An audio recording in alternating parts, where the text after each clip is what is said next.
చూసుకుంటే ఏదైతే super six అన్నీ కూడా అమలు చేసామని మీరు చెప్పుకొస్తున్నారు, ఎక్కడ కూడా అమలు కాలేదని కూడా ఈ యొక్క వైసీపీ నాయకులు చెప్తున్న పరిస్థితి ఎలా చూడాలండి? వైసీపీ నాయకులు కేవలం బురద చల్లటం తప్ప, మా నియోజకవర్గంలో చెప్పాను సూపర్ సిక్స్ ఇలా పెన్షన్ 20 కోట్లు ప్రతి నెల, మరి తల్లికి 160 కోట్లు ఎక్కడా లేదన్న వాళ్ళు ఎవరు లేరు, రాలేదన్న వాళ్ళు. మరి అన్నదాత సుఖీబాబు ఎక్కడ కంప్లైంట్ లేదు, అందరికీ అందని అన్నీ కూడా అందుతున్నాయి రియల్ టైంలో. అవతల పార్టీలు బురద చల్లుతాయి. ఈవేళ మెడికల్ కాలేజీలు శాంక్షన్ ఇచ్చాడు జగన్మోహన్ రెడ్డి గారు, 17% కూడా పనులు పూర్తి చేయలేదు, మొక్కుబడికి శాంక్షన్.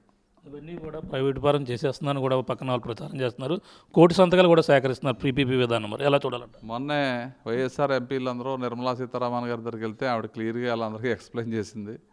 పీపీపీ అంటే ప్రైవేట్ గవర్నమెంట్ పార్ట్నర్షిప్గా, అది గవర్నమెంట్ అసెట్టే, కొన్నాళ్ళ పాటు వాళ్ళు మెయింటెనెన్స్ చేయడం అనేది తప్ప. మనకి జగన్మోహన్ రెడ్డి గారు 11 లక్షల కోట్లు అప్పులు చేశాడు. ఎక్కడుంది మన రాష్ట్రంలో డబ్బు? దాన్ని ఆ కాలేజీలన్నీ త్వరితగతిన పూర్తి చేస్తే మన పబ్లిక్కి, ప్రజలకు ఉపయోగపడుతున్న ఉద్దేశంతో కేంద్ర ప్రభుత్వం సహకారం కూడా తీసుకుని ఆ అసెట్ అంతా ప్రభుత్వానికే ఉంటుంది.